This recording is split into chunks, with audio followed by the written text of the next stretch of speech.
Alrighty, what is going on, everybody? Of course, my name is Blitzwinger, and ladies and gentlemen, today, thanks to Diamond Select Toys, we're going to be taking a look at basically, in my opinion, most likely, the holy grail of Minimates, because this is just an absolutely amazing set. This is a San Diego Comic-Con, I'm assuming exclusive, and as you can see, this is a 1, 2, 3, 4, 5, 6, 7, 8, 9, 10, yes, count them again, 10 Minimate set. My goodness, is this set looking quite awesome. Obviously, this is supposed to be a tie-in with Iron Man 3. Very cool indeed. This is a Hall of Armor type representation going on here. A really cool package right here. It feels like a lightsaber, like a chocolate bar, like the greatest chocolate bar ever, in terms of just being this ginormous kind of rectangular piece. Very cool indeed. Obviously, we can see all the different armors. We get a Tony Stark, a Pepper Potts, and then obviously some of the other armors right here. When we flip the package on over, we can obviously see the Minimates logo, Iron Man, and the Iron Man 3 logo. Bios for all of the different armors. So let me, I guess I gotta read them out for you, don't I? Alright, Mark 1, captured by terrorists and forced to make weapons. Tony Stark instead built a suit of armor and escaped. The Mark 1 was destroyed on its maiden flight, but the parts were found by Obadiah Stane and used as a template for the Ironmonger armor. Mark 2, Stark's secret, more refined attempt, second, not secret. Goodness gracious, I should not be trying to read through the viewfinder. It is way too far away. Okay, I'm going to just read from here. Attempt at armor was prone to icing, resulting in a near-fatal drop from the upper stratosphere. The Mark II was temporarily upgraded to serve as James Rhodes's War Machine armor. It has since been reverted. The Mark III, Stark's first red and gold suit, was used to combat terrorists in Afghanistan and unsuccessfully engaged 2 fighter jets, and it was heavily damaged in battle with Stane's Ironmonger suit. Stark did not attempt to repair it. The Mark IV is right here.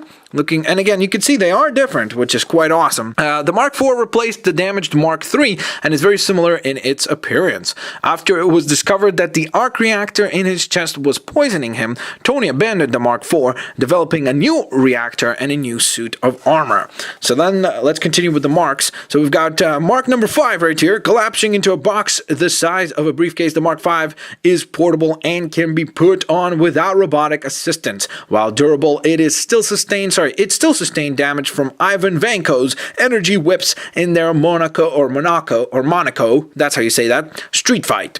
Mark number 6, of course. The Mark VI was designed to use a more powerful type of arc reactor made of vibranium. The suit survived a brawl with the Asgardian Thor, but it was seriously damaged when caught in a turbine while repairing the falling shield helicarrier. Then we have, of course, the Mark VII right here. The armor was used to repel, this armor was used to repel the invasion of Earth by the Chitauri. Deploying in a torpedo-shaped form, Stark merged with the Mark VII in mid-air, destroying several Chitauri transports before guiding a nuclear device towards their flagship. And then, of course, we also have the Mark 42, which is Stark's most high-tech armor. The Mark 42 is the 42nd suit to come out of his iron works and features independently mobile components that can be summoned and assembled with a mantle command. Very cool indeed. And then, of course, we also have Mr. Tony Stark and Pepper Potts. Tony Stark, the genius son of industrialist Howard Stark. Tony was seriously injured by a bomb blast in Afghanistan. The shrapnel in his chest is held at bay by an electromagnet powered by the same arc reactor that powers his many suits of armor. And then, of course, we also have Pepper Potts, Virginia Pepper Potts. Did you guys know that her name is Virginia? I always thought her name was just Pepper. Virginia Pepper Potts was originally the personal assistant of Tony Stark, in charge of managing his schedule, relationships, and art collection. Briefly installed as CEO of Stark Industries, she is now Tony's business partner and love interest. So, that was a lot of reading. I need to go get a drink before I can continue. I'm going to have some ginger ale. And without further ado, let's get all these armors out of package. Let's get Tony out of package. Let's get Virginia Pepper Potts out of package and take a look at all the goodies inside, shall we, guys? Woohoo! Alrighty, guys, well, here is the entire squadron out of packaging.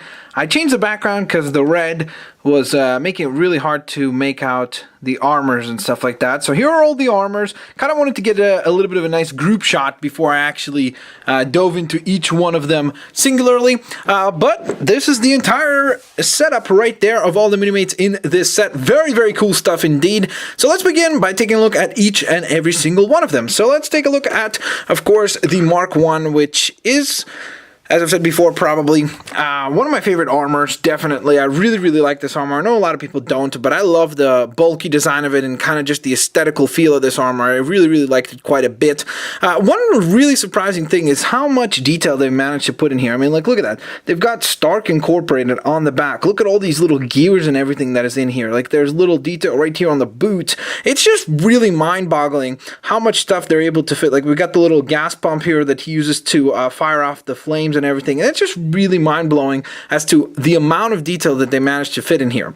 So this is something that I want to point out real quick on this figure is the articulation. So most of the figures share the exact same articulation just because, well, it's the same kind of core skeleton for the actual Minimates. And I will point out some of the actual figures that don't share the same articulation. So obviously we have some motion up and down to the sides, a bend at the actual elbow there. The wrists do rotate. It's really hard to do because they've got this little arm guard here. So there you go, though. You can see I'm rotating it around. Yeah, it's a little hard to do, but yes, you can do that. The waist obviously moves around as well. You can kick forward quite far if the camera focuses. You can also kick back to the side, bend at the knee. My camera is not wanting to focus on the actual minifigure here, or Minimate I should say, sorry about that. And then, of course, you have the up and down motion. Some of the other characters have an ankle joint as well, but most of them, because of the way that this design is done, don't have an ankle joint there. So, right off the bat, I wanted to point out something that was a little bit surprising to me, and that was the design of the head. So the heads are done really, really nicely, and you might be wondering, well, underneath there must be a Tony Stark. Well, when you take this off, and this is the difficult part, let me try to show you. So I'm going to try to get that part out of there. It's a little bit easier said than done. Alrighty guys, so I finally got it to work. So basically, as you can see, when you pull out the little placeholder here, you'll notice that it's just a blank piece. You do get the helmet, however, so that's pretty awesome. And again, what you got to think about this is, I guess, if this was in the Hall of Armor, then it works perfectly fine, right? Because you don't really have Tony inside of the armor.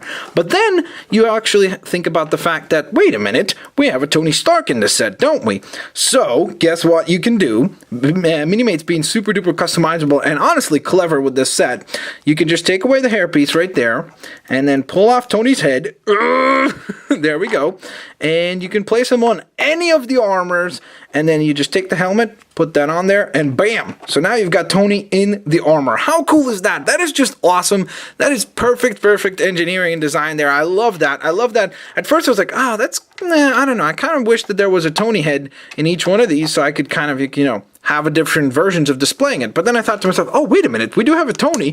And then I was hoping that it would work, and it did work. So that was really, really, really sweet and a really pleasant surprise. Now, of course, the same thing works with Pepper Potts, but we will put her in a different armor because she obviously never wore this one right here. So there's the Mark 1 looking quite stylish and profilish. Next up, let's move on to the Mark 2, which looks pretty darn cool, I have to admit. Obviously all silver design. I actually am not a big fan of this armor personally. I don't really like it. I think it's kind of like the least favorite out of most of them for me personally. I know some people really like this armor, but I don't know, it just never resonated with me. But again, lots of really cool design. Like, look at all that detail work right there in the sculpt. It's just really mind-boggling how much stuff they're able to fit on such a tiny character. And once again, same exact case with this figure. This was a lot easier to take off, but you'll notice obviously just a hollow piece here. So once again, you can go ahead and take off Tony's head, put it on here, and you could have him being suited up in the, of course,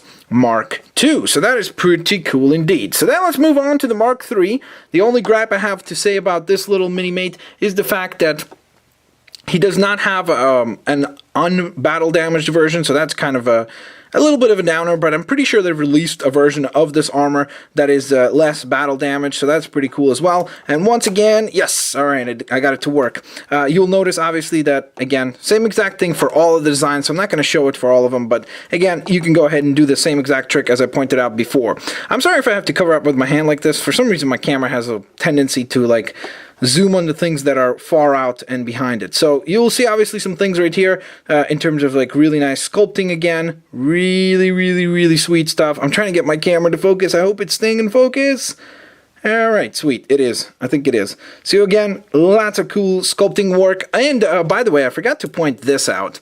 So if you take off the heads, I actually didn't test this out on all of them, but you can also obviously, once again, like all the other Minimate things, customize pieces. Like you could take off this armor, put on a different armor, and then you'd have different arms, or remove the arms. I mean, it's really up to you as to how you want to sculpt or design your own designs and stuff like that. So that's really sweet. I love that. I love the fact that, again, it's a really rewarding collection system where, like, the more Minimates you get, the more variety and displays you can formulate, and you can come up with, like, you know, the craziest of options, and I really love that quite a bit. So that is the Mark III there. So then, of course, let's move on to the next number, which is Mark IV. One thing that you'll notice, none of them have stands. That's one thing that I've come to be kind of spoiled with Minimates, is that they usually come with like these little translucent stands. I've got quite a few of them, so for me it's okay, but if you're kind of like, you know, just getting into this and you picked up this set, it would have been nice to get the stands with them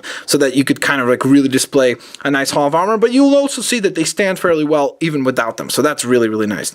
So without being said, let's move on to the next armor. And again, you will notice obviously different sculpt work on all of them, different paint work, different design work, so it's really mind-blowing that they actually went ahead and made all of these so different. I mean, they could have literally just, you know, made tiny little changes, but they actually changed a lot of elements, which is super duper cool indeed. So this is the Mark IV right here. Again, different shoulder pad design right here, different design right here on the torso and everything, so that's pretty sweet.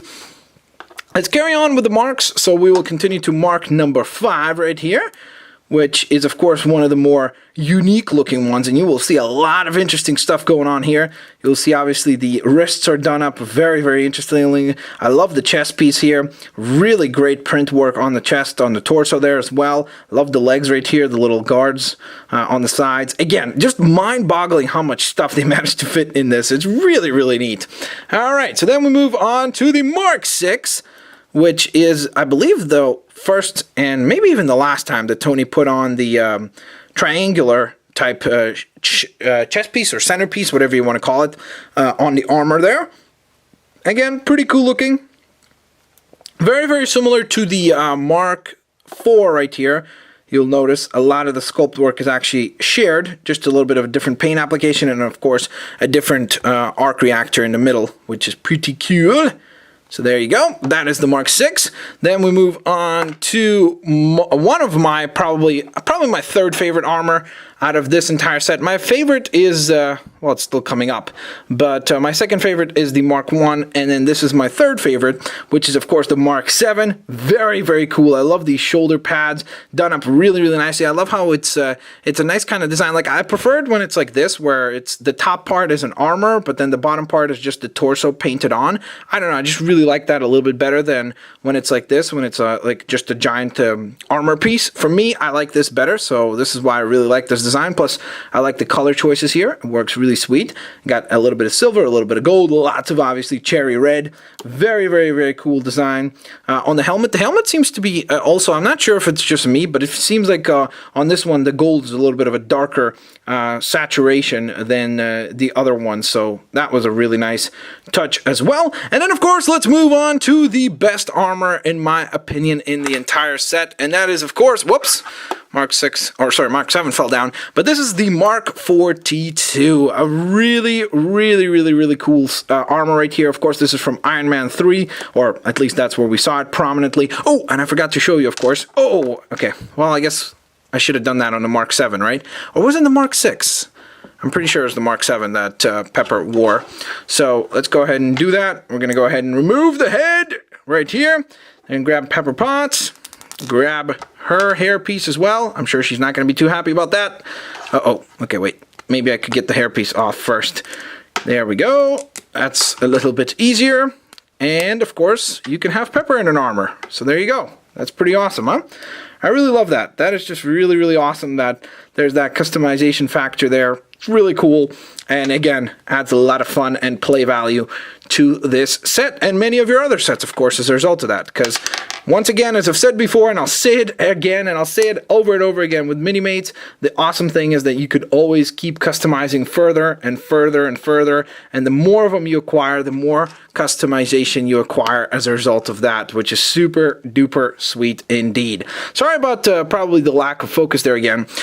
But I don't know what to do with my camera. It just, like, I keep doing this to get it refocused, and then it will lose focus again as soon as I move the figure too much. So I have to be really, really careful with that. So again, really, really nicely done here. The Mark 42, super duper sweet looking. A lot of really interesting sculpt work going on here. And I think that this armor is the most detailed out of the bunch. This and the Mark I really got the most love in terms of just the amount of paint applications that they got and just the amount of variety of different elements that are here. It's just really, really neat. I love the arm gauntlets on this one. Just super duper sweet looking. Love the backpack piece here as well. Really, really awesome indeed. So then let's move on to Pepper Potts, which is, again, a really nice, pleasant surprise. Really cool to own a Pepper Potts figure. They did a really great job, again, with the print work. Super duper clean, no paint leaks or anything like that. There is no additional expression on the back. That's, again, something that I think would be cool, especially with figures like this, you know, where we have a really long hairpiece that covers up the back. I would love for them to be able to do two different expressions. That would be quite cool for maybe future releases or something like that. As you can see, we've got her kind of a whitish, I guess, business attire that she wore in the film and stuff like that. You can see they did a really great job of kind of creating a skin tone design and then kind of tiny little boots. And on her, you will see that she also has the Minimate ankle pivot, or not pivot, but I guess it just can be kind of be a rotation there. So that's available. But unfortunately, her dress does kind of limit her articulation, so she doesn't get a lot of motion in her legs except for the bend at the knee. But still, pretty cool looking minifigure. Why do I keep saying that? Minimate. There we go. I guess technically speaking, it is a minifigure. It's a figure that is miniaturized, so that works, I guess. So, and then, of course, we will round things off with Mr. Tony Stark himself, who's probably the most plain of the bunch in terms of articulation. So this is kind of the core Minimate sculpt that you would get, you know, nice range of articulation there, kicking forwards, back, knee joint, the twist there, the wrist twist, the bend both ways, of course.